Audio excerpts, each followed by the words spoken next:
Night 2014 of the San Anselmo Town Council. If you could please stand and say with me the Pledge of Allegiance. I pledge allegiance to the flag of the United States of America and to the republic for which it stands, one nation, under God, indivisible, with liberty and justice for all. Remove the flags.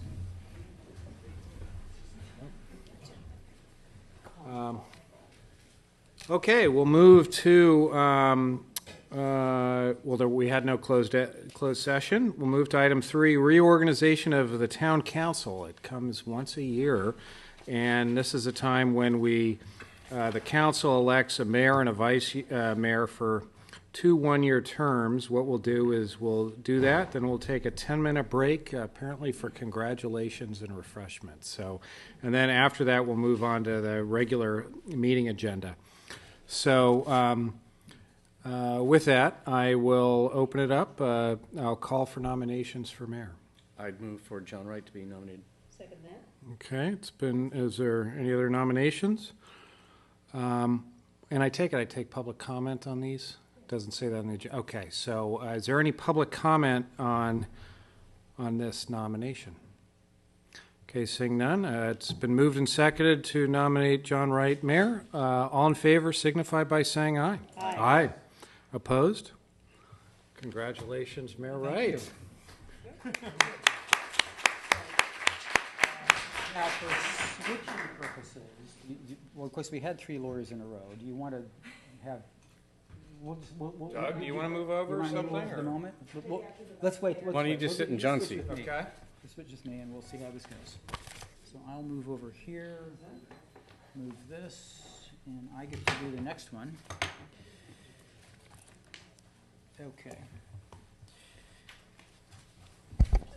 So We got to mix that up. my first order of business as mayor, although I was vice mayor last year and ran a couple meetings, so I'm now going to call for nominations for vice mayor. Any public comment first? No? Nominations from the floor. All right, motion? I nominate Doug Kelly. Any seconds? Second? All in favor? Aye. Opposed? None? Congratulations, Doug. Thank you very much. So traditionally, we'll do the switch. I'll go to the far reaches The far reaches. of the dais. Let's get our, I'm sorry, I didn't move our realize this. I had plaque over.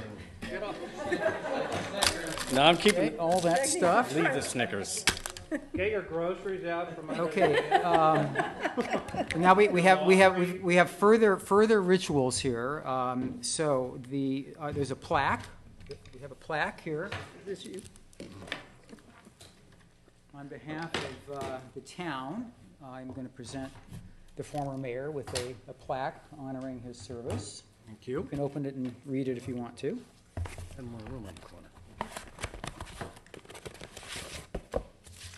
Presented to Tom McInerney in appreciation for his dedicated service to the town of San Anselmo, Mayor 2014. Thank you very much. Oh, no. And I did want to just mention my wife Julie and son Joe and daughter Molly are in the back for this. So they don't come to many of these. Well, That's where the loud applause came from. we appreciate your service for the last year. It was a good year, I thought, and thank you for your work. We have a traditional presentation now of some gifts from Kay and I were a subcommittee. We were the gift subcommittee, so there's a couple of categories of gifts here. Some practical, some not, but we'll see what you think. In line of Tom's complete and total dedication to all things concerning water, we have gone to no expense. Oh, wait. Any expense. Great expense. No, Excuse me. I didn't get it right. Oh, No, Freudian slip. Oh, sorry. We've gone to lots of expense and to award you great things concerning water. That's apparently a rain sprinkler gauge. A rain gauge, yes. A rain gauge and a poncho, emergency poncho. Emergency- That's right, very timely. Yeah. Very Now, timely. I do have to say that as far as the poncho is concerned, we tried to get one with the Giants on it because we know how dedicated you are. But unfortunately, they had this event in which everybody wore a Giants poncho, and there are none available. I mean, not even anything on Craigslist or anything. So I felt that the emergency poncho was very apropos. All right, thank you, Kay. And you'll need it Keep it in the Wednesday, glove compartment. Thursday. There's a second, and I think even more practical gift, actually. We noticed that throughout the year, many people addressing the mayor could never quite get his name right. And and the mayor had a very effective sort of way of correcting people or giving them a way to figure out how to pronounce the name. And so we thought, rather than having to repeat that every time, we have a visual aid for this. Very good. We have a Mac and Ernie. Well, we have McInerney. Now it stays with him. McInerney. Wow, awesome. We had to change one name, but not the other name. Which one am I? Well, I don't know. It's McInerney, right? So all you have to do is when that problem Excellent. arises, you We just just whipped pull this out out. McInerney. And there it is. So Awesome. with Thank great you. thanks, we present you. Well, you know, you're on the corner now. You can just leave them there the whole time. There's a I'll put them in front of there's a practical. They're sitting on top of candles, actually, which will be very handy on Thursday, perhaps, if you're.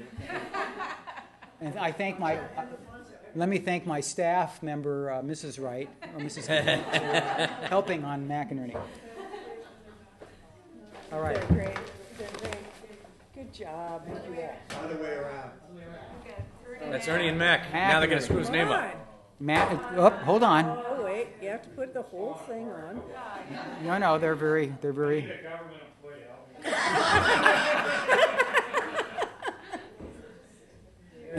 is. You can, if you want to have those in front of your seat every night, that's okay.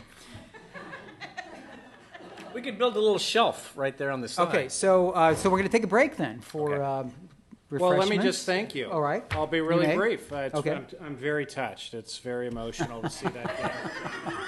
But, John, good luck this year. I very much appreciated the staff's work and support, and it's been a challenge for me personally with my mom passing away this year, but it was great to work with the staff and kind of help get through that, and look forward to a great year with Mayor Wright and Vice Mayor Kelly. Thank you. Okay, we'll have a 10-minute break. Thank you.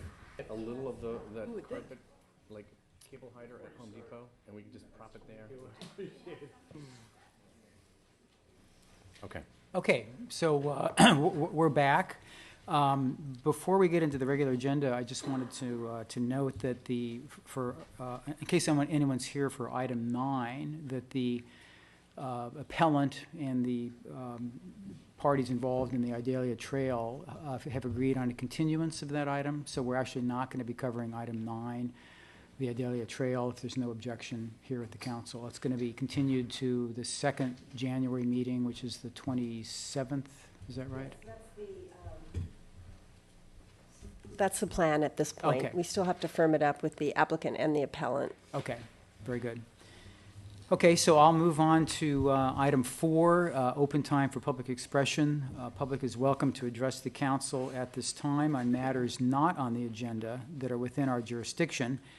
Please be advised that pursuant to Government Code 54954.2, we're not permitted to discuss or take action on any matter not on the agenda unless we determine that an emergency exists or that there's a need to take immediate action which arose following posting of the agenda. Please comment no longer than 3 minutes and be respectful, and please silence your cell phones during the meeting. So does anyone want to address us on a non-agendized item? Yes, sir. Please come up to the podium and give us your name and street, not specific address. Michael, Magnolia Street. I consider this to be something of great importance, and that is to say thank you to everyone that was involved with last night's festivities. I was moved deeply by the music, and I asked somebody else there, and he said he felt like he was like in the 19th century or something, just a community festival, and the singing was great. And I just want to thank you all for that. I really, really enjoyed it. I saw so many local faces, and I hope you do it again next year. Thanks. Okay. Anyone else? All right. Moving on to council requests for future agenda items, which includes liaison reports, questions and comments from staff or to staff. Ford, can I start with you? I don't have anything to report. I would like to know whether or not my colleagues had an opportunity to look at the material I distributed after the last meeting regarding unnecessary use of antibiotics on animals and the risks that those present and whether or not that could be agendized. Mm-hmm. Mm-hmm. Okay. Anything else? I have nothing to report. I haven't had any liaison meetings, and I apologize for it. I haven't really looked at that as well. I apologize. I will do so before the next meeting. Tom? I just report we're having a Flood Zone 9 meeting this next Tuesday at 7 o'clock at Larkspur City Hall. A lot of stuff on the agenda. Right, that's a big meeting. Yeah. Bring your poncho. Oh, yes, it'll be, we'll Might probably be have a neat. post-storm report, hopefully. Yeah. That's it. Okay. I attended the executive committee for the North Bay Division of the California League of California Cities, and it was primarily to elect new officers and to discuss issues before us and issues that will arise during the new mayors and councilpersons council camp, as I refer to it, in Sacramento, in shortly next week. And also, I wanted to report that I've been participating in the rest dinner for the homeless men in. I've been participating in Fairfax, and I find it extremely well run. And the men come and are greeted, and we serve them dinner and sit down with them, and then they bed down on cots and sleep there for the night, and then the people come in the morning to take them back to San Rafael. It's very well run. The people there are very appreciative, and there's absolutely nothing negative about it that occurs. So I know that San Anselmo participates in that, and it's ongoing. So it gives people a place to come when it is wet and cold out. And we accommodate 20 men there, so that's what's going on. Great. I'm going to report just briefly on the activities of the Ross Valley Healthy Community Collaborative, which is our name. I've talked about this a couple of times before. We're continuing to do work on that, and it's a collaboration between myself, actually, well, the town, informally for the moment, and Fairfax. Renee Goddard is there. The principals from Drake and Whitehill are part of this. I'm hoping in January to present to the council a proposal for some very modest funding of this collaborative. We've had a volunteer coordinator for the last year, and in order to sustain the great deal of energy that there's been around this, we're going to be asking each of those 4 agencies for a modest amount of financial support, mostly from the schools. The Tam High School District, I may have mentioned last time, has agreed to actually be the sponsoring agency and hold any money that can be obtained, and they're quite enthusiastic about it. We've had 3 large community meetings on this. I think I did report last time we had about 150 people at Drake in mid-November, and a lot of energy.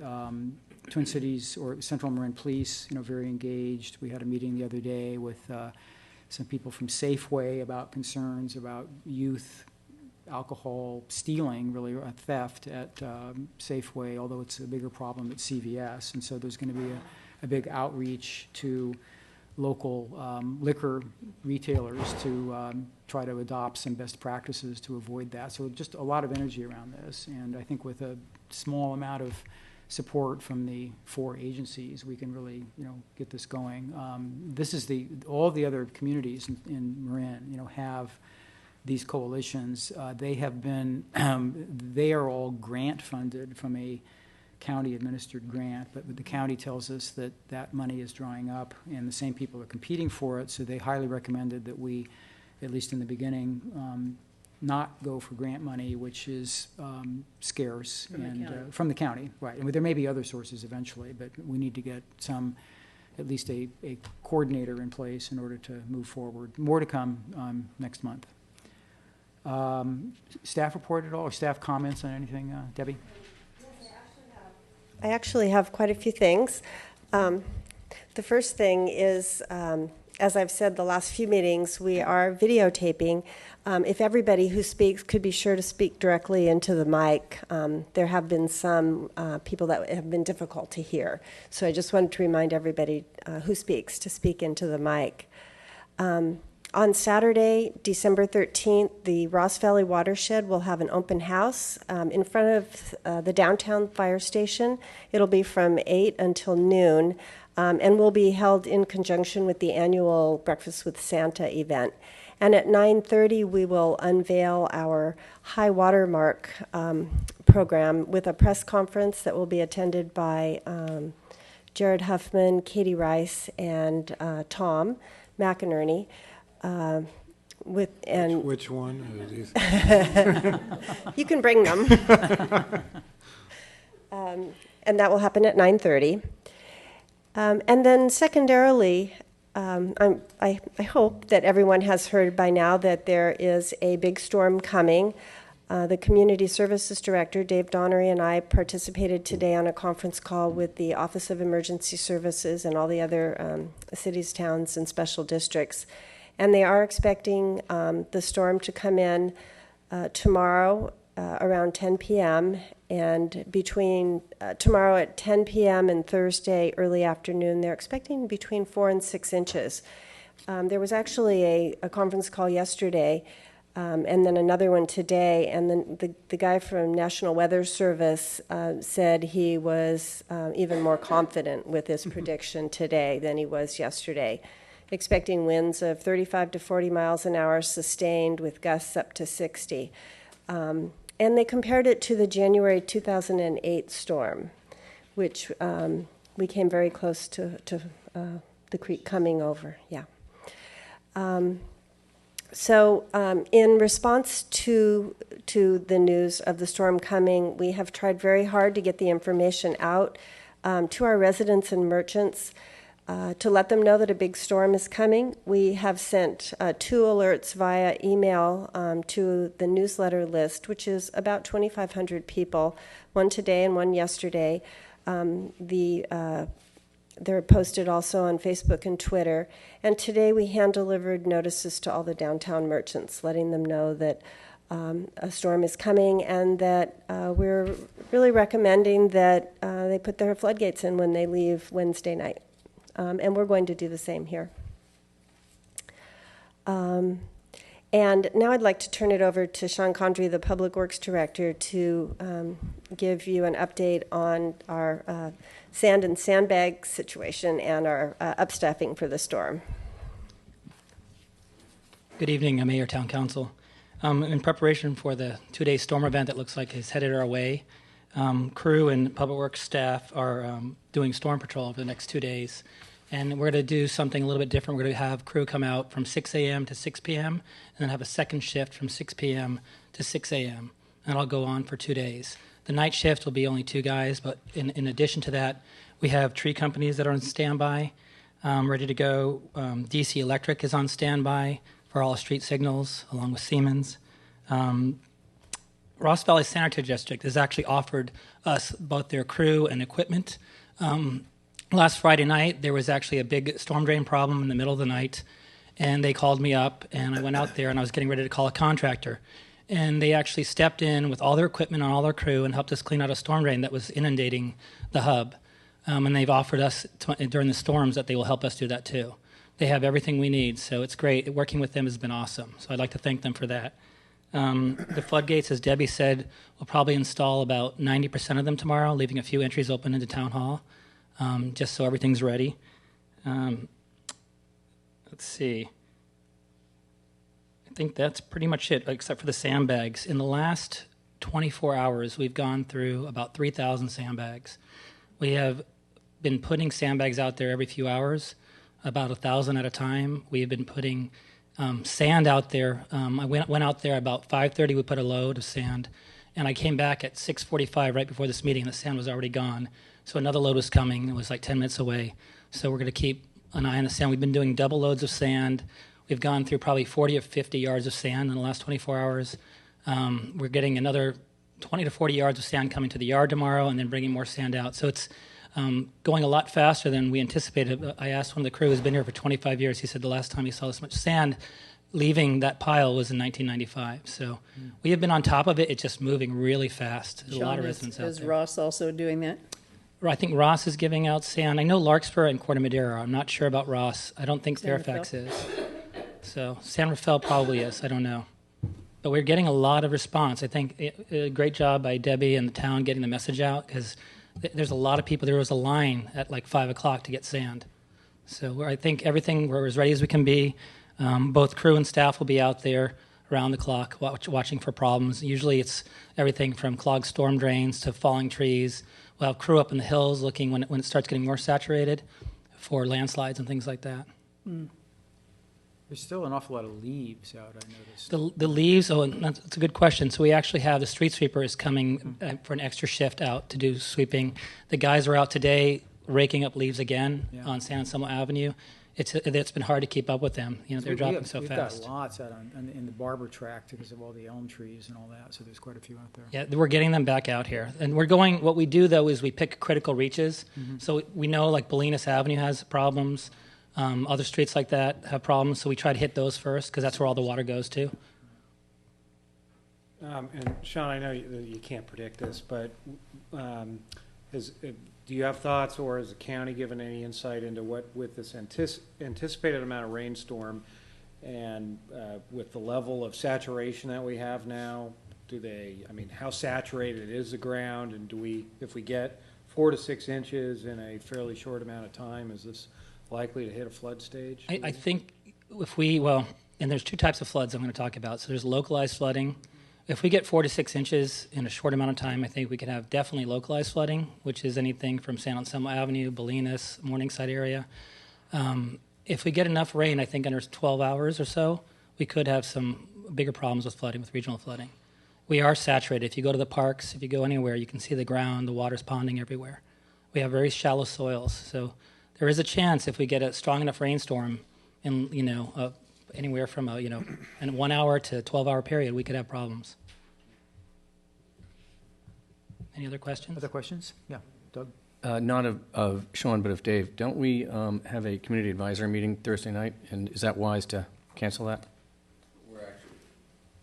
We're considering, we're going to have a talk with the consultants in the morning, and most likely we'll be canceling it. I think bringing people in from... Yeah.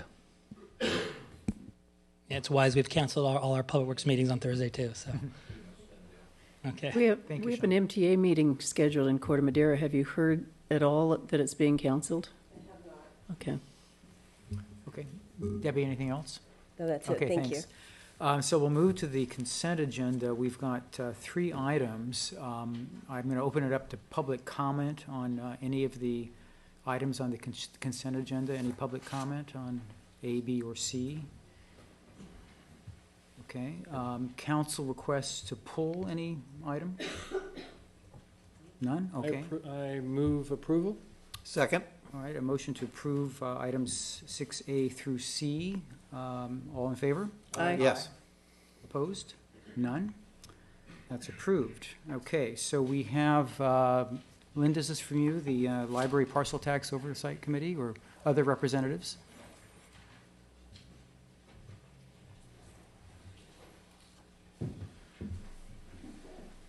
Okay. The Library Tax Audit Committee met, and I guess it was October, and we deemed that the expenditures and that the monies were spent according to the wishes of the voters.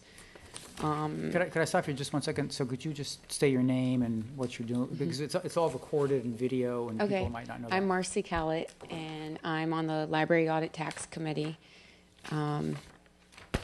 and this is my first time reporting, so I'm not. Okay, I'm that's giving fine. the information I think you need. Be sure to speak, directly into the mic. Okay. That's it. So I gave all of you a list of some of the programs that have been added. Different things, like there's more library hours, there's a Dropbox, and more programs, more ebooks, and more hires in the library. So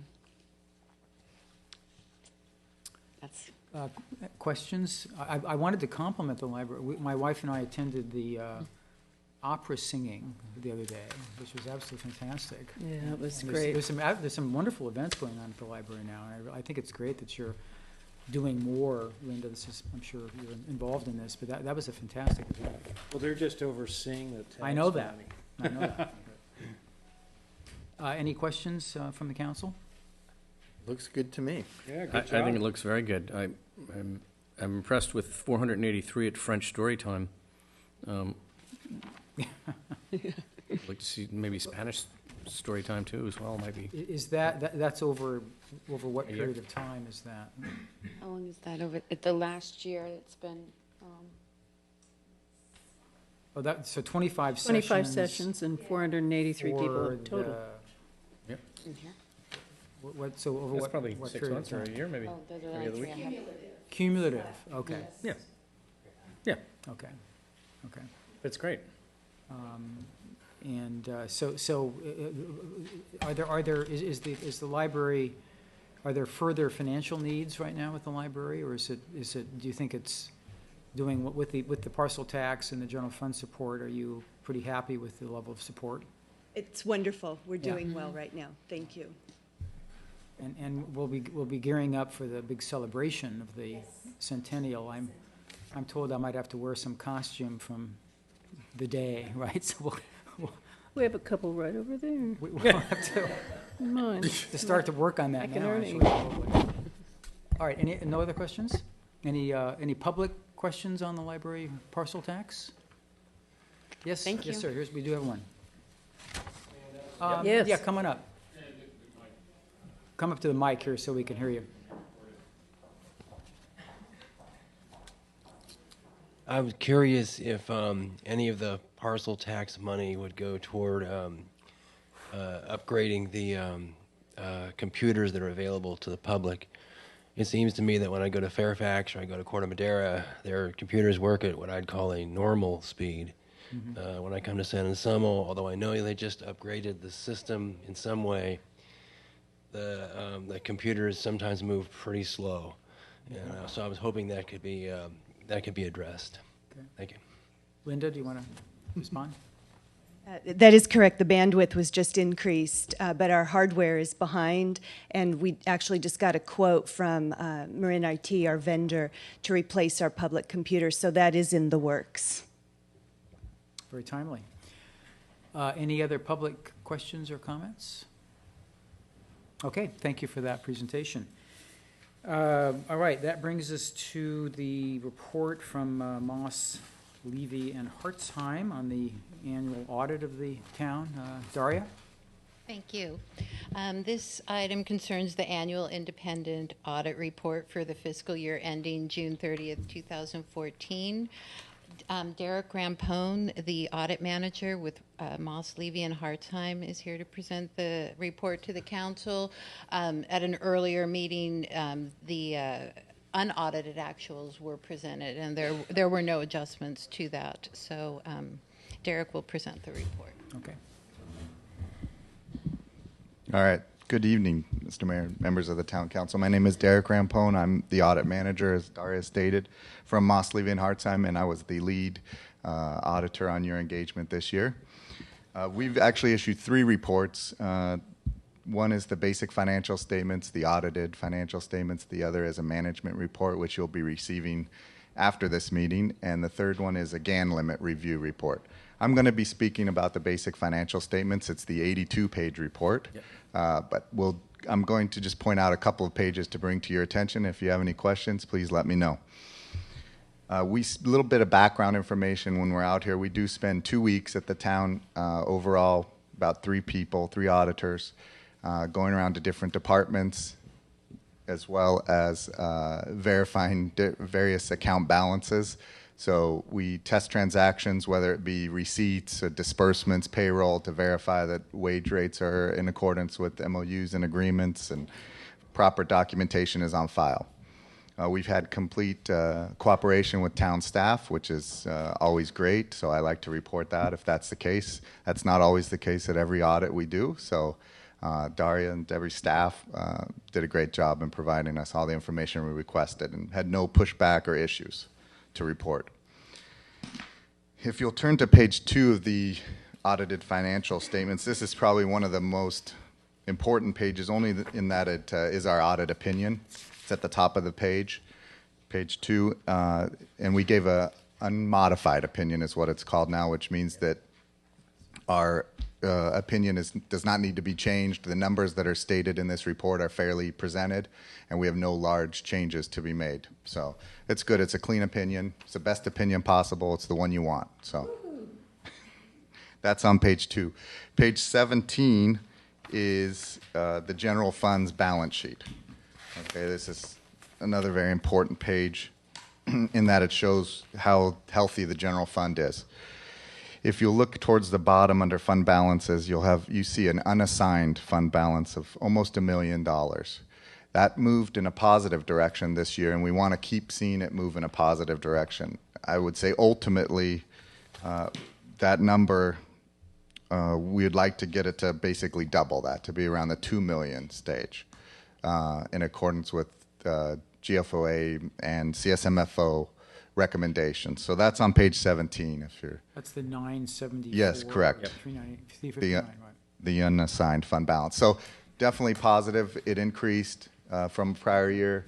Want to keep seeing it increase just so you have sufficient operating reserves, because you've got other money that's tied up for different reasons. And Another word for reserves?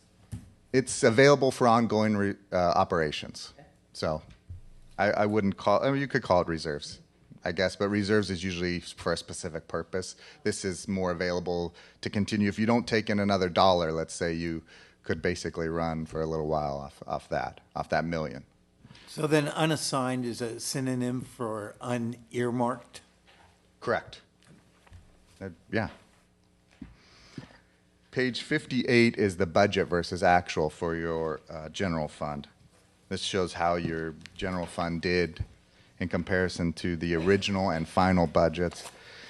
As you can see at the very top of page 58, your taxes came in 500 plus thousand higher than expected, which is obviously good.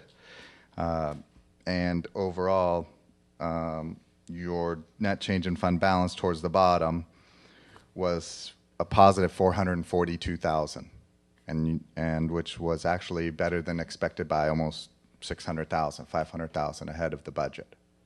So, like I said earlier, it's definitely a positive year for the general fund, and you want to keep seeing that.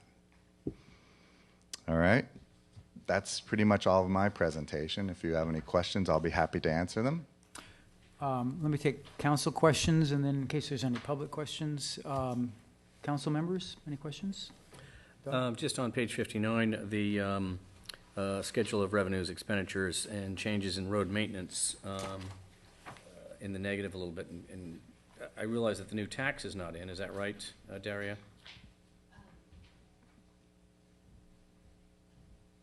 Yes, the new sales tax, Measure D, is not in this road maintenance fund. It's presented in here as part of the general fund. And the negative is that, is there any? That was which negative are you talking about? The $704,000? Yeah. 867. What page is this one? 59. Page 9. 59. Oh, okay. 59, Oh, 59. Okay, on page 59. 704, 860. You were right, 704. Yeah, but it's 704, 867. Okay, yes, expenditures do not include that Measure D sales tax. Is that what you're asking? Or you're asking why Yep. the negative Yep. is there? Okay, the negative is there. It was actually a planned negative. We were thinking that it was going to be $793,000, and then it was actually $88,000. So there were more expenditures than we had expected. Okay. Is that what you were asking? Yeah, yeah. Okay. Kay or Tom, any questions? I have no questions. I had one question. So you do this for a number of municipalities? I Correct. take it? Yes. How do we stack up, would you say, from a fiscal health perspective? Oh, I would say as far as your general fund goes, you're probably towards the middle, could be a little bit better as far as the unassigned balance goes, but you're not bad or, you know, in any way towards the middle, I would say. Could be better. You're not at the top. Signs of improvement. Correct. Yeah. Yeah, positive. Definitely positive this last year. Getting better, and I think that will probably, foreseeable future, be the trend. Right. Here. And presumably, the fact the economy is better, we have a sales tax not reflected here, so it should be better next year as well, I would imagine. Yeah, your property taxes helped you a lot Yeah, this year. exactly. And some of the fees that went up, the building tax fee, the building fees, and Right. those fees went up as well. Because of construction. But also, I noted on this that some of the costs went down, so it's really, I think it's a very good budget. Yeah, I really do. that's great. Okay. Okay, Any great. any public comment or questions on this? This item? Debbie, we're not voting on this, or we just accept it, right? Is it a voting item? No.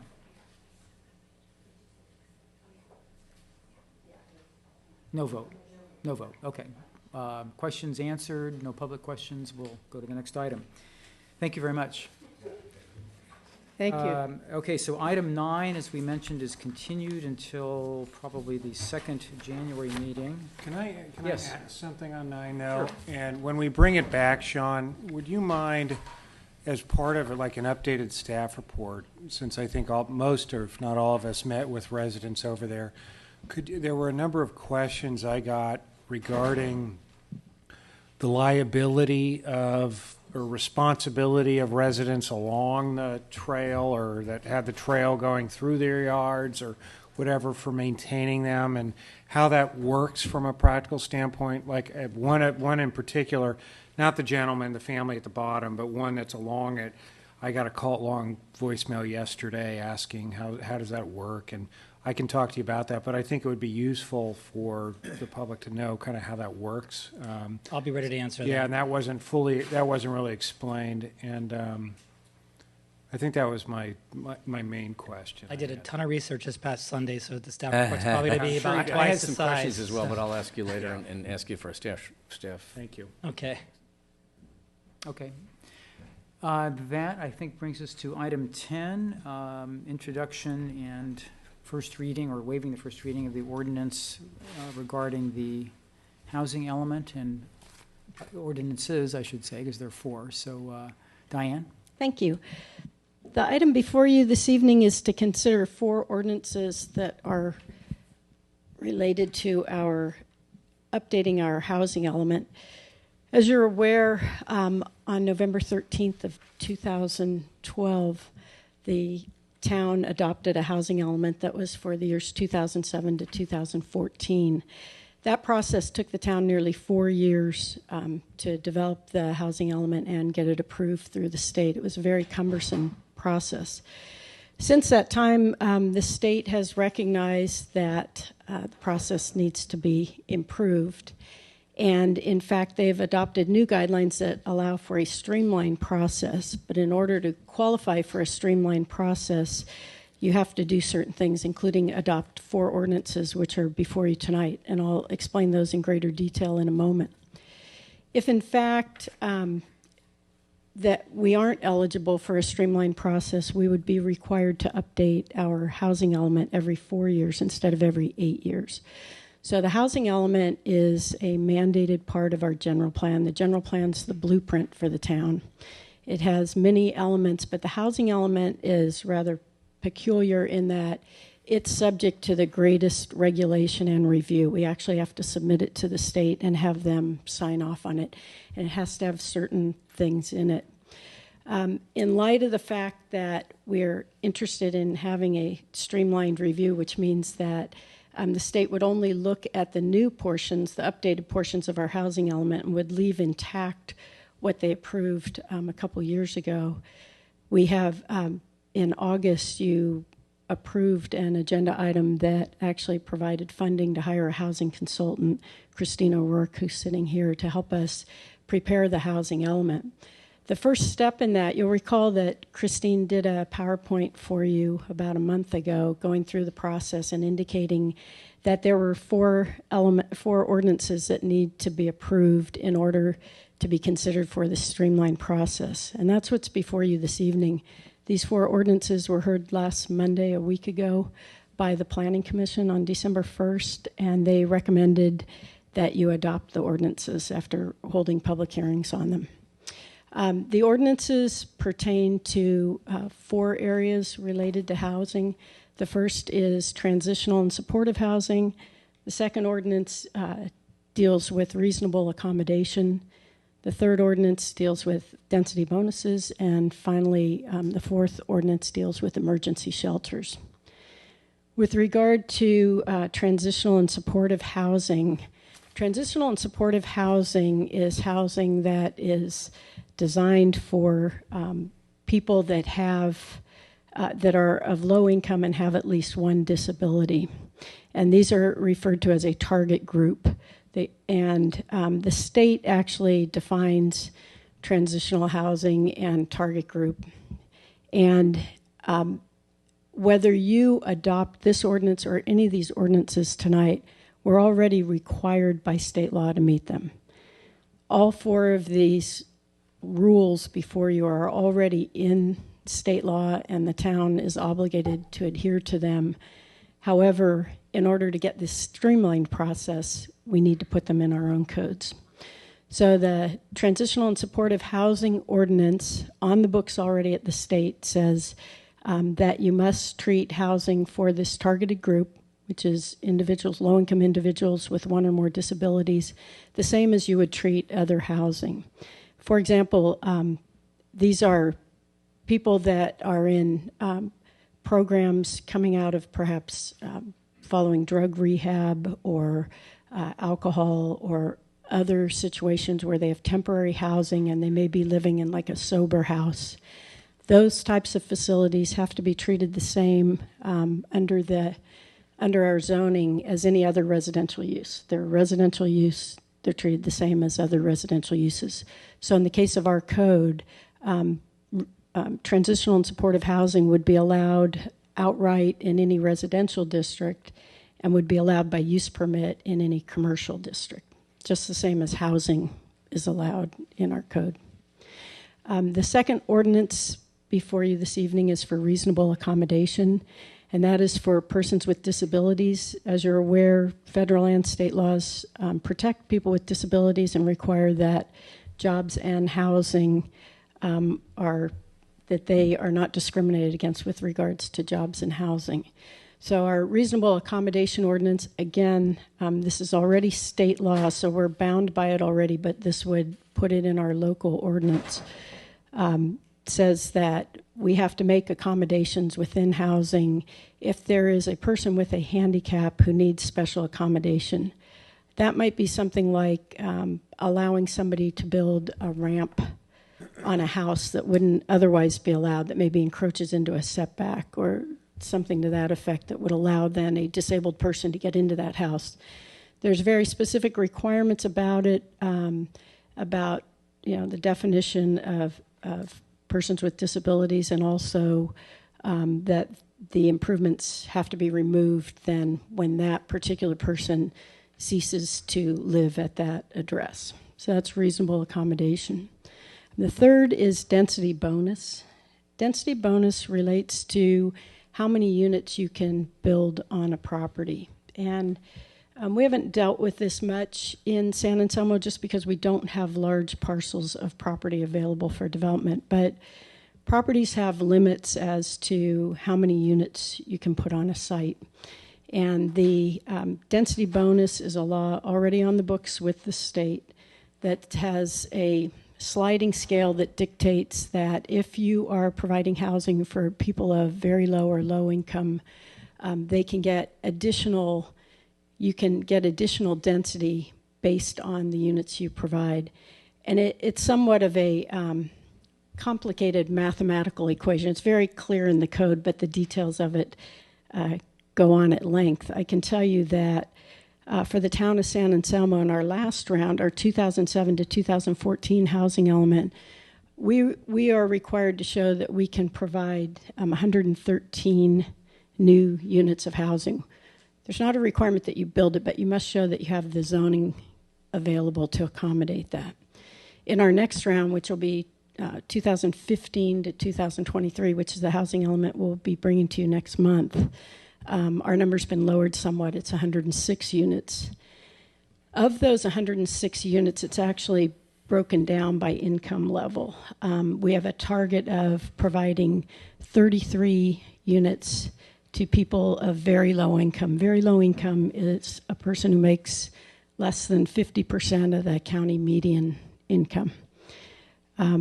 We're required to provide 17 units or zoning for 17 units of low income. Low income is 50 to 80% of the county median.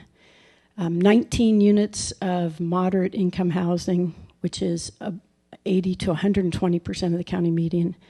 And then 37 units of above moderate, which is above 120% of the county median.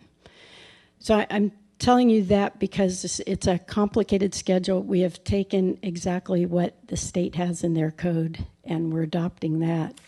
There is a new law that goes into effect, AB 2222, that we've modified. Since this matter was heard by the Planning Commission last week, it came to our attention that AB 2222 is going to go into effect. So we did modify the ordinance so that it's consistent with that, so we won't be coming back through to you.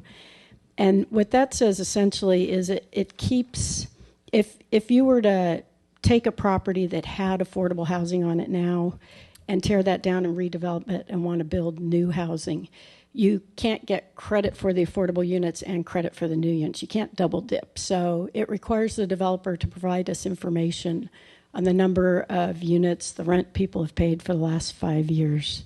Again, a complicated situation, but it's all very clear in the state law.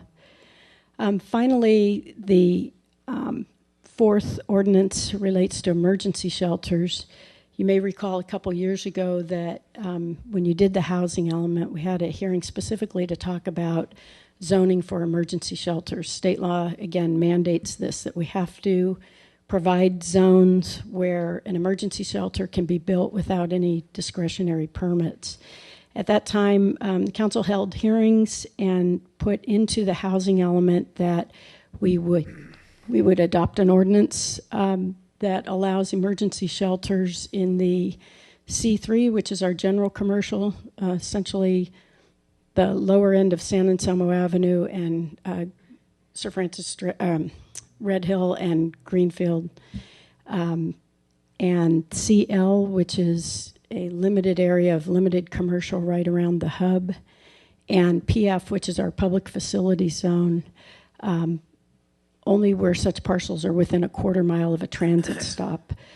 So as far as the public facilities, it would include this site, it would include a fire station on San Anselmo Avenue. It would not, the council specifically excluded Robeson House and the fire station on Butterfield, even though they're zone PF because of their proximity to single-family residential. When we had the hearing before the Planning Commission last Monday, we did have people in attendance, and largely their concerns seem to be with, largely focused on what happens with the housing that belongs to the seminary, the off-site housing. There's numerous apartment buildings, duplexes, and other houses that in the heyday of the seminary, they had to invest in off-site housing because they couldn't house everyone on-site. And now they are selling those properties to pay for the redevelopment that you approved about 2 years ago. And there was concern, well, are those going to get torn down and these giant structures can be built with density bonuses? Again, anything you can do under these ordinances is already allowed by state law. You're not adding anything to it. We're bound by state law, and we could come up with ordinances that gave larger density bonuses if we wanted. We couldn't make them more restrictive. And these do not do that. Also with AB 2222, requiring that we show, the income levels and rents that people have been paying in order to redevelop, so people can't double dip and get, double credits and larger density bonuses. I do feel that that will not be a problem. The commission did hold a public hearing and receive testimony and have recommended to you adoption of these ordinances. I'm happy to answer any questions if you have them. Christina's here and is an amazing resource on housing, and Megan also has been very involved in this. So, Before I turn to council questions, I just wanted to ask kind of a process question about these ordinances. So we're waiving first reading, so this is basically a discussion on these ordinances. We're not going to vote on these ordinances, right? And then we would have a first reading and a second reading in January, or not? Just a second reading? No, this is the first reading. We're just okay. saying we're not going to read the entire thing. But we're not going to vote on this. No, we're going to, I get that, an ordinance has a first reading and a second Okay. reading. At the second reading, it's approved. This is the first reading. This is the first reading, okay. What waive means is that we're not going to read the Oh, okay. entire We never do that ordinance. anyway. I will read the title only. There would be, the idea would be that the second reading would be the approval, effectively. Just like the smoking ordinance Yeah. that you had tonight, Right. the first reading is the public hearing. Okay. The second reading oftentimes is not a public hearing, but rather is on consent. It has Okay. had its Okay. public hearing already. So this tonight This is the serves night. as the public hearing? Yes, this Okay. is. The term public hearing wasn't used in the material here. I thought that was the case, but I just wanted to confirm. Okay, council questions then. Ford, you want to start? I have none. Nothing? No, I don't. I read it and I understand it. Okay. I do have a question. Diane, what constitutes an emergency shelter? What is an emergency shelter? Is it in times of flood, or are we talking about homeless shelters for people who have personal emergencies? Who's the emergency? It's a homeless shelter for people with personal emergencies, for people that don't have permanent housing. Mm-hmm. I believe the most recent statistics show that, the countywide, there's a count every year trying to Right. get a handle on how Right. many homeless there are, and then a number's assigned to each jurisdiction. I believe ours is 17. Is that right, Christine? Last round. So it would be limited to, right now our housing element says that it would be limited to 17 beds. That would be revised in this next housing element to reflect our new number. Mm-hmm. Okay, thank you. Sure. Tom? A question, it looked like looking at the minutes from the Planning Commission meeting, a number of residents came specific to at least a couple of neighborhoods, and I was just curious what kind of the issue that they saw and what the response is. You've got Bolinas Avenue, a number of folks, it looks like, concerned about development, and I think you touch on this, but around the seminary and building heights. It looks like they were concerned about building heights, and then I see that with at least one resident from the Lincoln Park neighborhood. So can you maybe address what's going on and what the response is? Certainly. With regard to the Bolinas neighbors, I would say most of those comments were centered around concerns with seminary redevelopment. There was some misunderstanding about heights, that new high-rises might be allowed. There's nothing in these ordinances that allows that. And one of the issues that came up, adopting the ordinances themselves is actually exempt from the California Environmental Quality Act. Because adopting the ordinance doesn't have the ability to cause an impact on the environment. However, any project still has to go through the normal environmental channels. And we explained that at the meeting. There seemed to be some misunderstanding about that. So still subject to environmental review, still subject to zoning requirements, still have to go through the regular discretionary processes. But they'd be exempt from CEQA, but Not exempt. Of the Adopting the ordinance. ordinance is exempt. I understand. All right. And then what about, is there anything specific to The Lincoln woman Park from or- Lincoln Park or was Bell concerned. Avenue too, it looks like? Yeah, Lincoln Park was concerned. We have a developer who's interested in redeveloping the site at 1 Lincoln Park, which is where the garbage company used to be.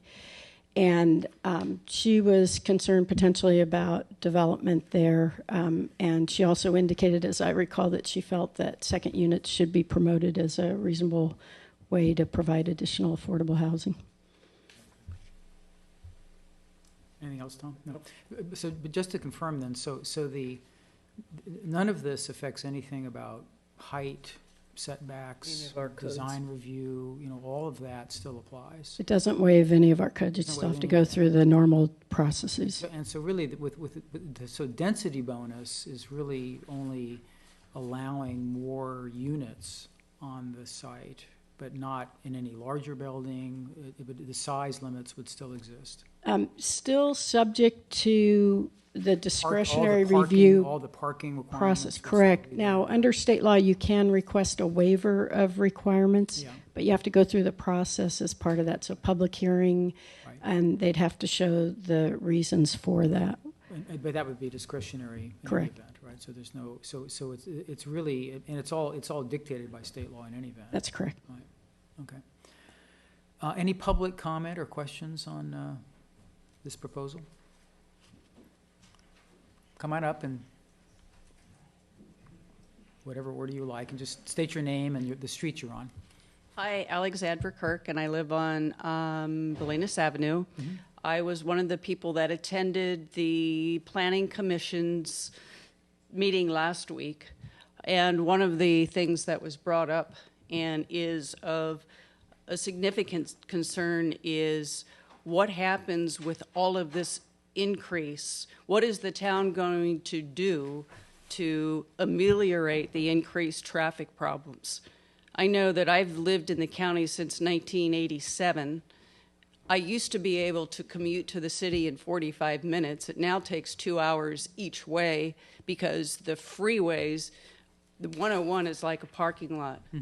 Increasingly, we're seeing a much higher demand on Sir Francis Drake, on all of the major roads. Now with these increased density buildings that we're seeing in Corte Madera, in Larkspur, the towns have done absolutely nothing to address the fact that this is going to exponentially increase the demand and the traffic on the freeways. So I would like to know, what is the town going to do to address that issue, which has an exceedingly high impact on our quality of life and the life that we Marinites have gotten to really know and quite frankly, demand.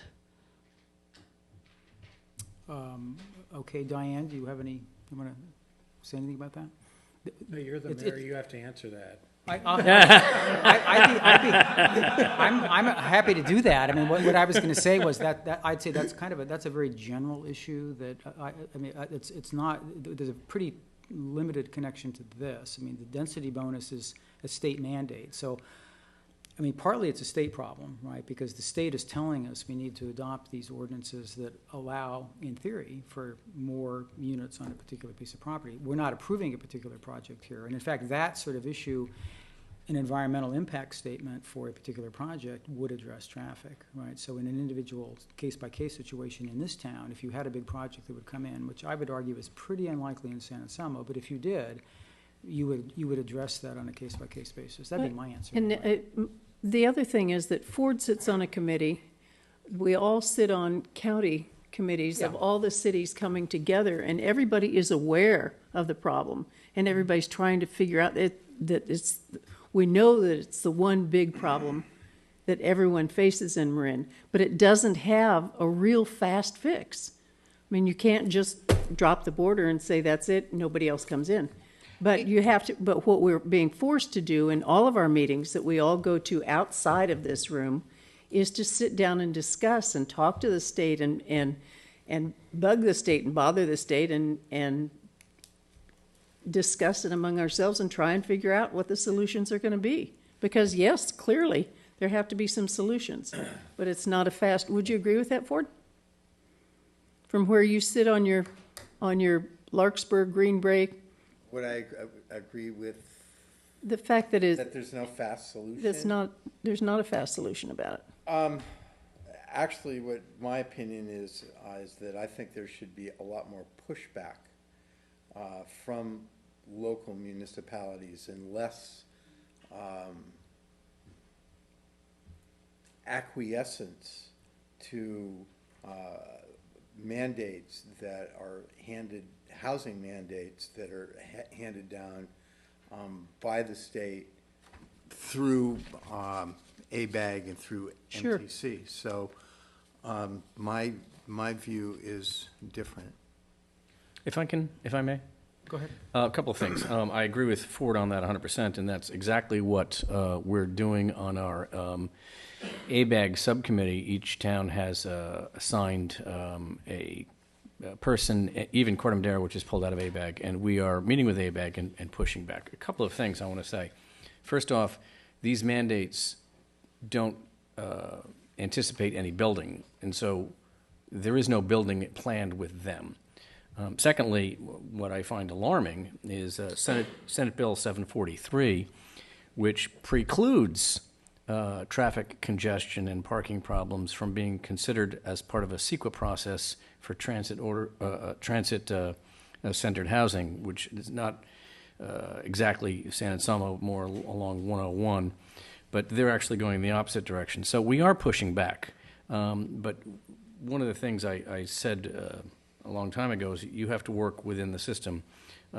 If you attended some of the ABAG meetings, and I've reported on them, subcommittees from our towns, we're pushing back hard, I think, as hard as we can, but we are still facing an organization of the 7 counties, 7 or 9 around the Bay Area, and we get occasionally outvoted by San Francisco, Oakland, and Alameda. And so we're doing what we can, but I can assure you that speaking for myself, and I'll let the other councilors speak for themselves, I don't want to change the nature of San Anselmo, and one of the reasons I was encouraged to run for council was to do just that, is to keep our town the way it is. We are, unfortunately, required to follow state law, and so I don't support us violating state law, nor do I support us doing things that are going to cause us to have to redo our housing element every 4 years rather than every 8 years. But I also want to say the housing element is a plan, and it's not something that's going to necessarily occur. You have to plan for these things. That doesn't mean we have to build a wind cup. John, can I answer Kay some more? Thank you. I didn't forget. Also answered Jean Ann and Marjorie, but okay. Another factor with this stuff, another layer of complexity, is that there's a requirement that and Diane, if I'm misstate, call me please on it. There's a requirement that our housing element be approved in order for us to even be eligible to receive some transportation monies that are routed federally. And so the monies come federally, then they're state controlled and regulated and doled out, and then the doling out entity really is the Association for Bay Area Governments. So it's really complicated, and they, to a fairly large extent, got you both coming and going. So you know, if a municipality is going to make the decision to really push back, not just BS pushback, but really push back, there are fairly dramatic financial costs. And so I'm not saying that under no circumstance, you know, should municipalities just say no, but in order to intelligently say no, you have to know what the consequences are, and among the consequences would be removing oneself from access to federally oriented transportation money. There's less and less of that as we go along, and San Anselmo itself, while it gets some, it doesn't get a lot. Right. So I wanted to fill that in some more. I hope that's Tom, anything to say? No, I would add that I hear what everyone's saying. I just don't want it to get lost that we have a real shortage of affordable housing in Marin County and San Anselmo, and we need to do more. And there are a lot of workers, you know, public employees, private employees that are commuting great distances and can't live near us. So I think, you know, the realistic impact on San Anselmo is pretty minimal. I hear you on traffic. It is a terrible issue that has to be addressed on you know, various transportation issues, you know, 101 and others. But you know, at the same time, you know, I don't want to lose the whatever the saying is, lose the forest for the trees or whatever. Right. So we got to focus on that. So they're competing issues. Yeah. Well, I guess I would just like to, in response to that, say that the county has a plan that includes a lot more. I think they have to have 136 units, and instead they're planning for 419 along the 101 corridor. And so I don't think that we should take it upon ourselves that this tiny little town has to solve that problem on a large scale. And just lastly, that we really must consider the runoff effects and the contributing how these projects contribute to water flow in the rainy season. Thank you for your questions. Anyone else? Hi, I'm Nancy Okada. Nice to see you all again. Haven't seen you for a while, have I?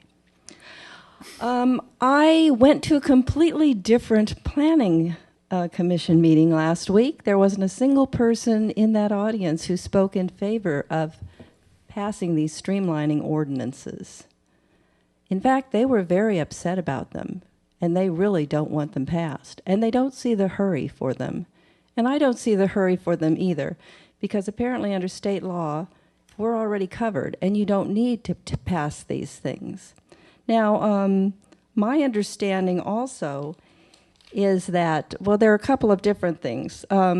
Disabled really means the drug and alcohol users, as well as disabled people who are in wheelchairs and other kind of disabilities. So that's was gone on at great length at the Planning Commission meeting that was kind of skimmed over here. And not that it's not nice to have those kind of facilities in town, but it was gone on at great length. And in talking to another lawmaker, they pointed out also that disabled also includes within it drug and alcohol users for disabled. We have not seen, I was very surprised to hear that the ordinance has been revised from the one that was passed last week. The public has not seen that.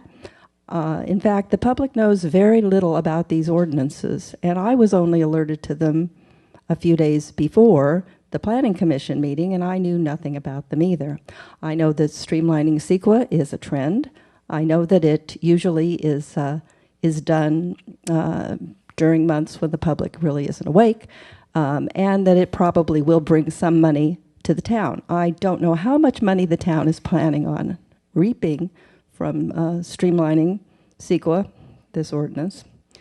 But anyhow, so I would like to know also why there were no ordinance numbers on the ordinance. Now, my understanding also, once again, from a lawmaker, is that the ordinance number has to be on the town council ordinance when it takes it up, so that if a citizen wants to make a challenge, that they'll have an ordinance number. Now, the information I was given by our acting planning director is that when you pass it, it will be given a number.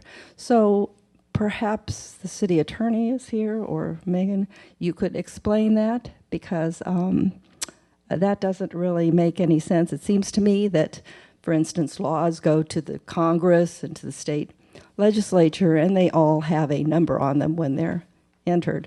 And this number was blank. And also, I just for further clarification, is the ordinances that codifies the density boning law does exempt any project's density bonus from CEQA. So when you have a density bonus, that will be exempt from CEQA. Maybe in interpretation, and once again, I'm not a lawyer, but I certainly could ask some lawyers that question, but that possibly the project itself may have to go through CEQA, but that the additional density bonuses that have been put on by the developer for various reasons would not, they would be exempt from CEQA. So anyhow, I'm very curious about this ordinance number. Thank you. You want to respond to that, Ms. Marin? You are correct that eventually it will have an ordinance number, and it would have to have an ordinance number when it's adopted, but we don't put them on in advance because we don't know whether they're proposed at this stage, and so until the council decides that they want to adopt it, we don't number it. And then if you do want to challenge it in court, it will have a number at that time, but you're here to speak to the ordinance, and you can use the title, and we know what you're addressing. And even if you decided to appeal anything related to the ordinance, you can do that without having a number in place. It's not a requirement that it have a number during the process of adoption. Could you answer the question about the density? I wouldn't, the point about the density bonus not being subject to CEQA, I wouldn't think that would be correct. I don't know. I would have to look into that, and I can do that just quickly while we're going through this. I don't know if Christine knows anything about it, but my impression is that the density bonus is given as part of the project, and the full project is going to be analyzed under CEQA. Right. So I can't imagine that there would be a carve out for the number of units that would be. That would make more sense. And Diane may know the answer as well. They're nodding their heads, so that answers that question. Anything else, Nancy? As well as you've got different areas that are within certain transit corridors, and a lot of those are also exempt from CEQA. Do we have transit corridors here? I believe you're going to have numerous corridors, but currently I believe that Peter Breen and Michael Rex are working on some of the transit corridors, and Ford may know the status of that as well, or maybe Tom might know, because... Hold on, Nancy, let me just see if there's an answer to that. Do we have a transit corridor? Designated transit? I don't think so.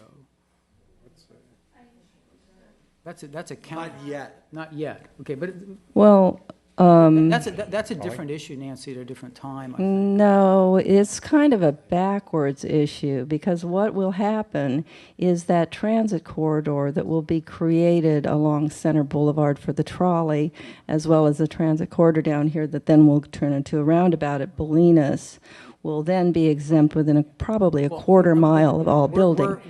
And by enacting this streamlining ordinance at this point, you're then allowing that transit corridor to be built up. Thanks for your comments.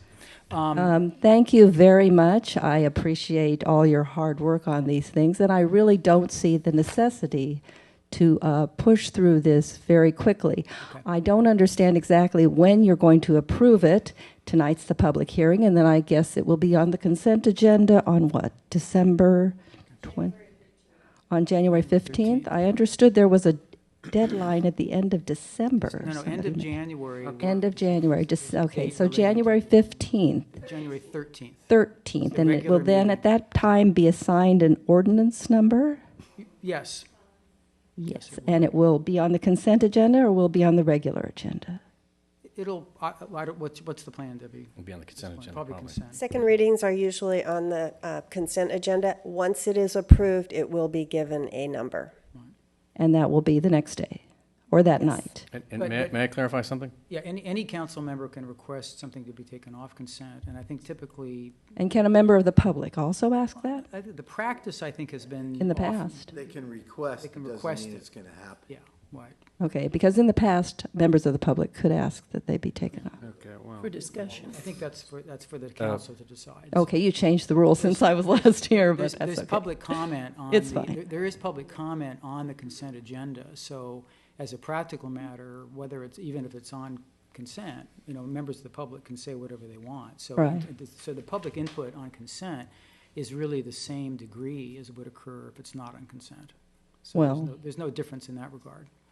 And I don't really view it that way, but Yeah, thank well, you. that's the way we're doing it. Thanks, Nancy. It's an unnecessary ordinance. You don't need to pass Okay, it. thanks for your comments. If I can clarify? Yeah, go ahead. From, Christina, it is a necessary ordinance, and we do need to pass it if we want to be part of the streamlined process. If I understand that correctly, it's not so much a matter of getting money as if we're not part of the streamlined process, rather than have to redo our housing element every 4 years, we get to redo it every 8 years, which will save a significant amount of money.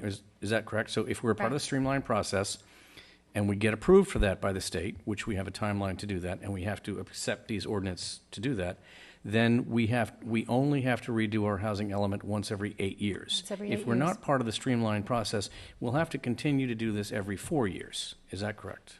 Not exactly. Okay, so you have to adopt the 4 ordinances by January 31st in order to qualify to be eligible for the streamlined update process. If you don't do it in time, then you can still submit a housing element, but it would go through regular review. And the problem with regular review is that HCD gets to review the entire element over again, not just the parts that we're changing. Okay. And the process can be much slower. So you run the risk of not having it come back from HCD's 60-day review, and then and then it needs to go to the Planning Commission and through the Council for adoption. And that all needs to be done by May 31st.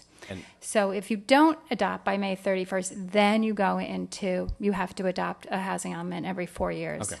So you can do it with regular review. It's just that you run a risk of not being able to get it done in time. Okay.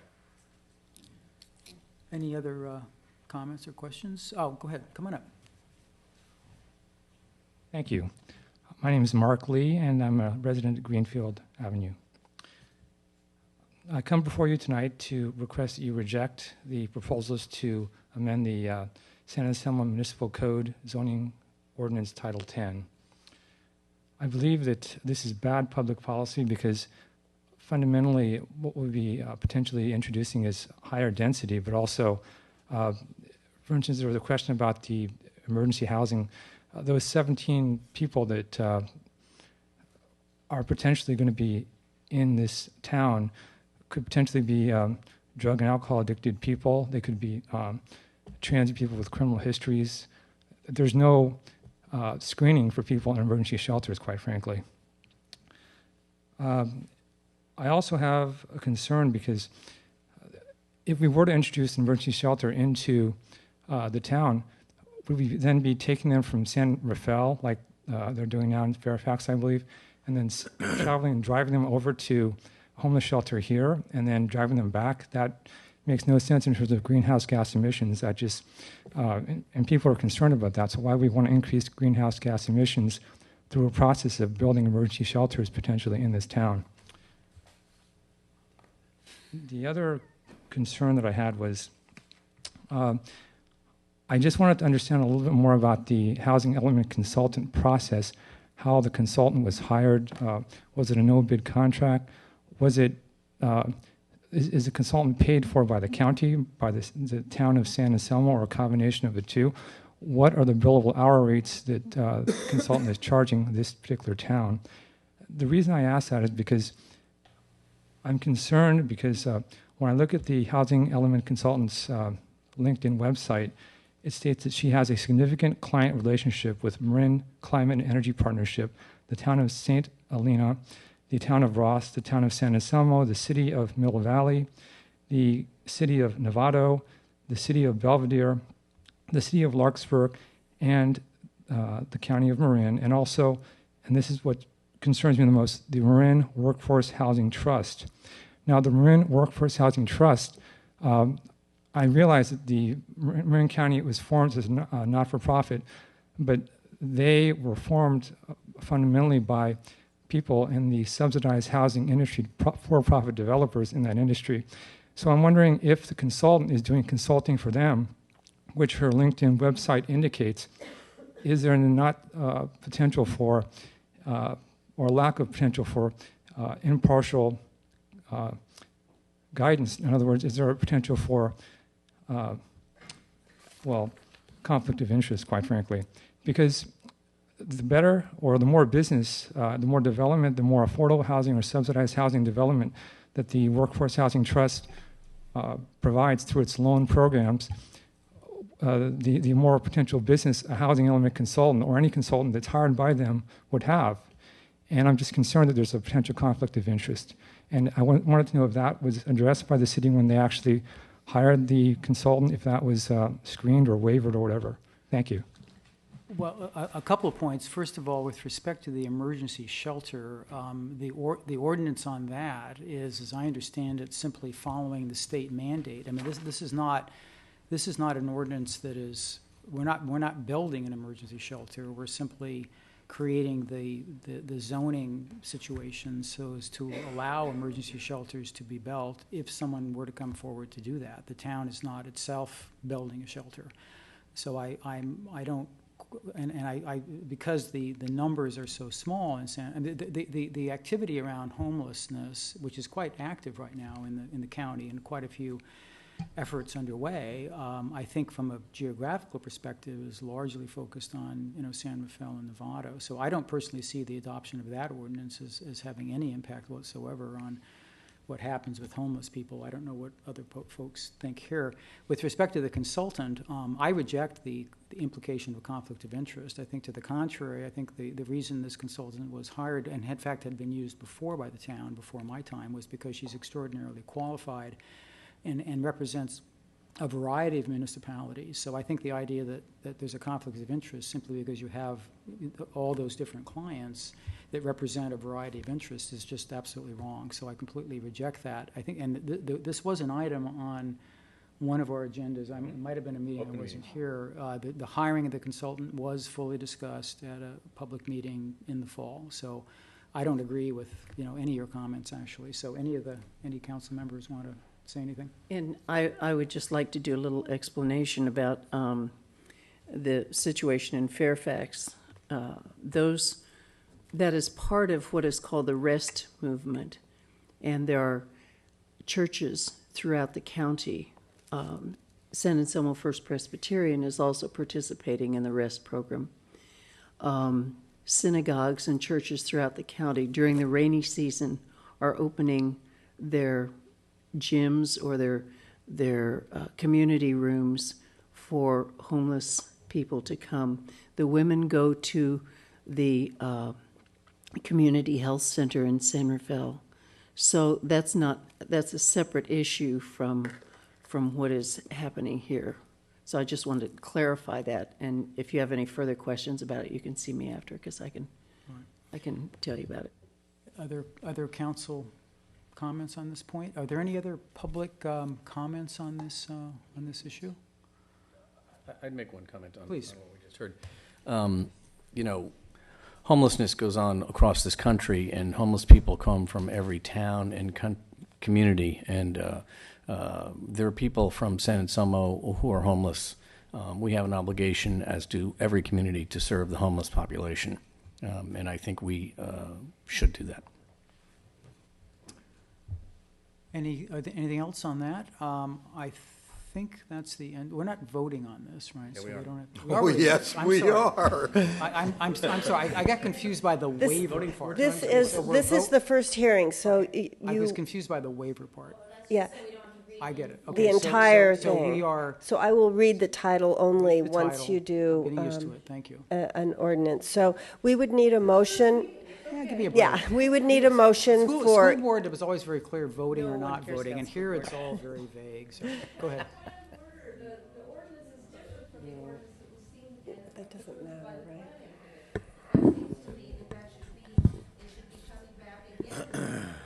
It doesn't need to come back again. The recommendation from the Planning Commission was related generally to the ordinances that were before them, and we've drawn very clear explanation of what the changes were, and they were fairly minor in the scheme of things. One was to change a number from the number 30 to the number 55 based on AB 222, which is going into effect January 1st, 2015.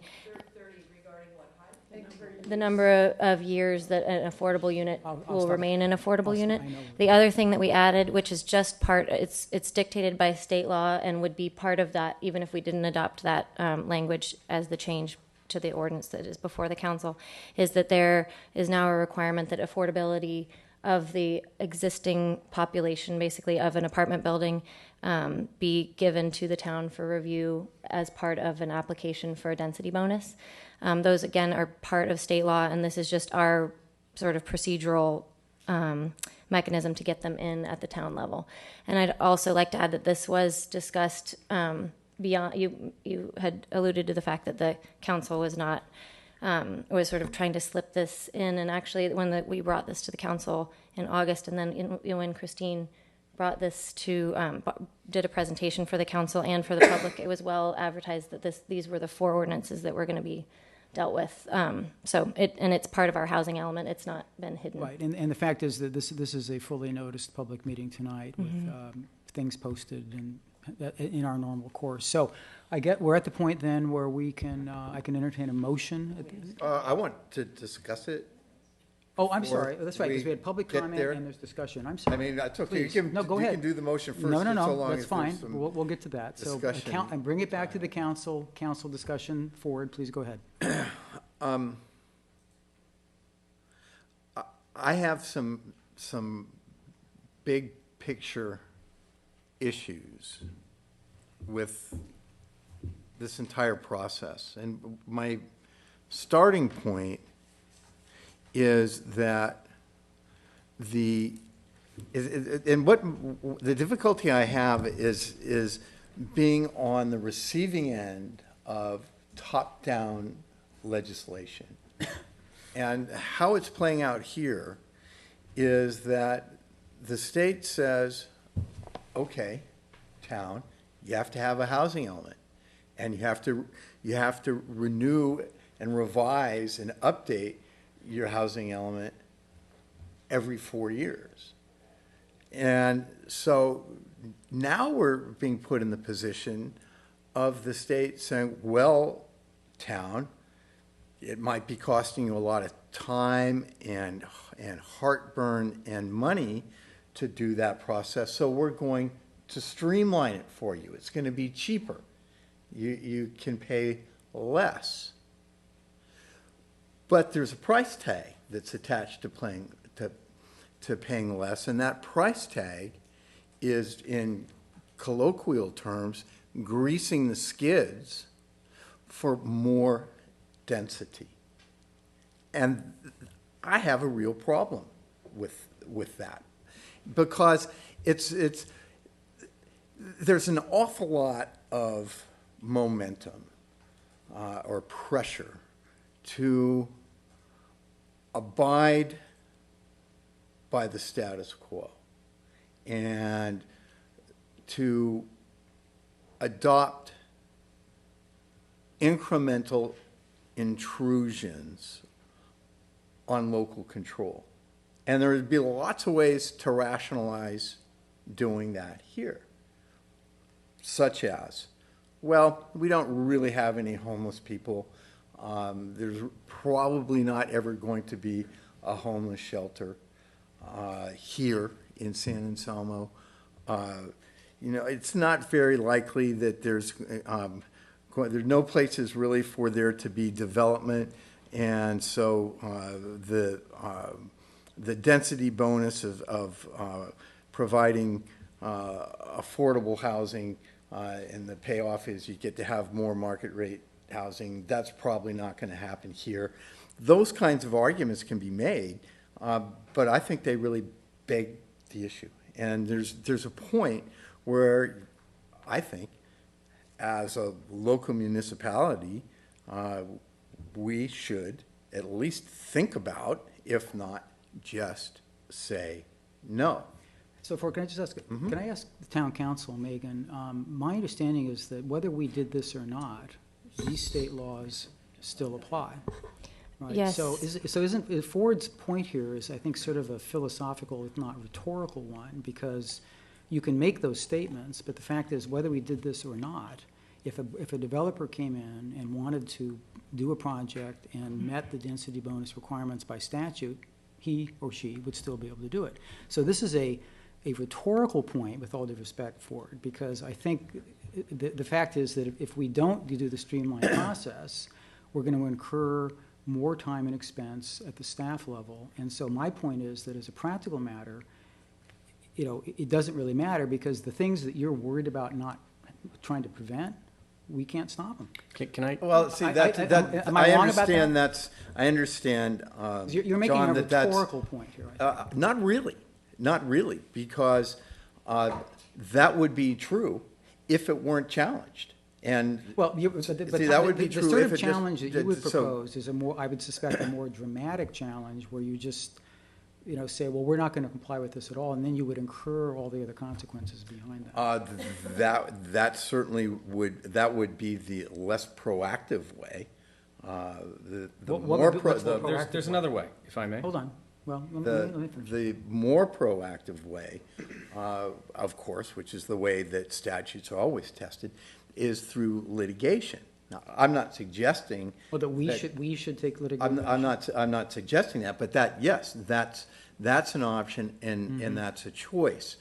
The problem with, as a practical matter, is that, as a practical matter, if you keep doing that, going downstream, the consequence is increased density, increased population, increased demand, particularly on our water resources, which are extremely limited. We're lucky now it's raining like crazy, but we don't ever know when it is or when it's not, and our resources in that regard are limited.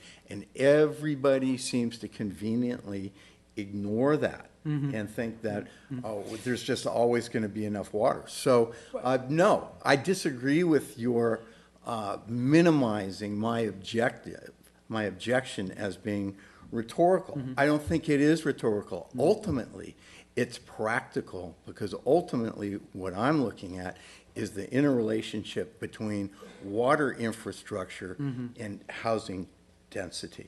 And so what that does, though, is that it brings into play a lot of factors, not a lot of which aren't necessarily under our control, even though all of them impact us. So those are my comments. Thank you.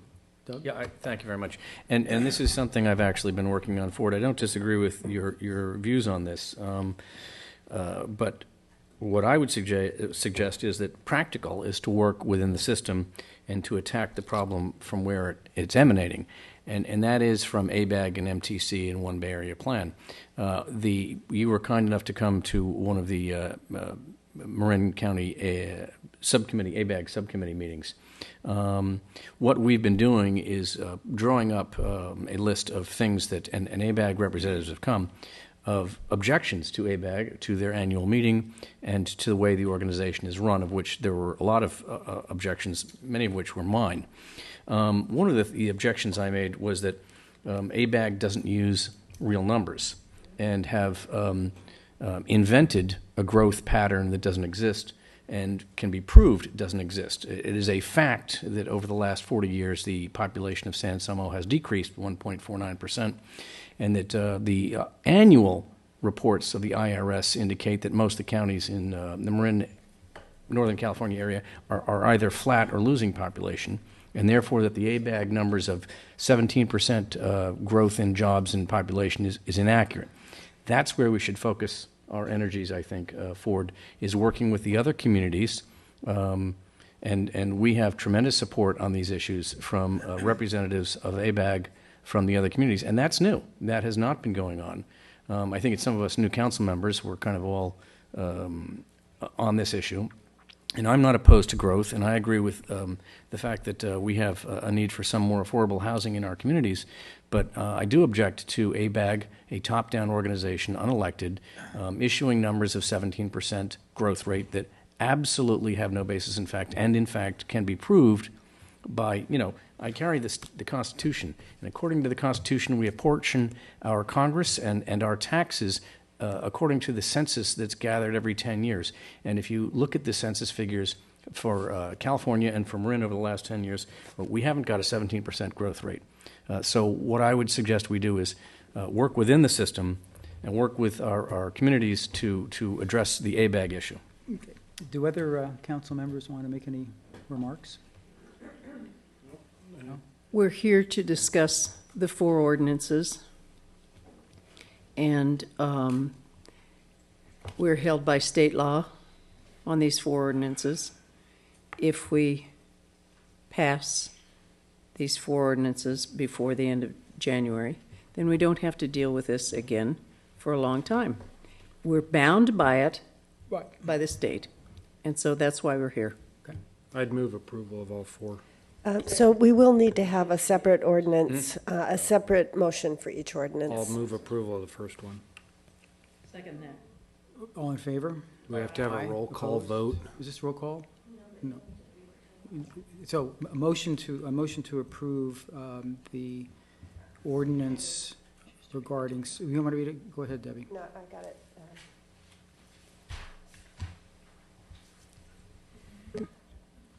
Oh, yeah. Town of San Anselmo ordinance, an ordinance of the Town of Council of the Town of San Anselmo, amending section 10-3.1701, definitions and land use table 3A of the San Anselmo Municipal Code to include supportive housing, target population, and transitional housing. Okay, so we have a motion and a second on that one. All in favor, signify by saying aye. Aye. Opposed? No. No. I'll entertain a motion on the second ordinance. You want to read that one first? No, you should do the motion first. Okay, let's have the motion then. So move. Well, this is on the ordinance adopting Title 10, Chapter 10, Reasonable Accommodation of the San Anselmo Municipal Code. So move. A second? Second from Tom? Sure. All right. Okay, Tom. All in favor, say aye. Aye. Aye. Opposed? No. The third ordinance. Now I need to read it. You can read it? Okay. Town of San Anselmo ordinance, an ordinance of the Town Council of the Town of San Anselmo adopting Title 10, Chapter 10, Reasonable Accommodation of the San Anselmo Municipal Code. Okay, so that's the one that we just approved. All right, on the third ordinance, I move adoption of the 3rd ordinance. Second. all in favor signify by saying aye. Aye. Aye. Opposed? Especially no. Especially no, okay. And you'll read that one then, Debbie? Yes, an ordinance of the Town Council of the Town of San Anselmo adopting Title 10, Chapter 11, Density Bonus of the San Anselmo Municipal Code. Okay. And the fourth ordinance? I'll entertain a motion to approve that. Move adoption. Second. All in favor signify by saying aye. Aye. Aye. Opposed? No. Debbie, the reading? Yes, an ordinance of the Town Council of the Town of San Anselmo adopting Title 10, Chapter 12, Emergency Shelters, and amending Land Use Table 3A and Section 10-3.1701, definitions of the San Anselmo Municipal Code. Okay, that's that action. So that brings us to adjournment, and we're adjourning tonight in the memory of Carl, it's Basor. Basor, a longtime resident, recently deceased. Member of various commissions. We adjourn in his name. Yep. Happy holidays to everyone. Thank you. Thank you, John.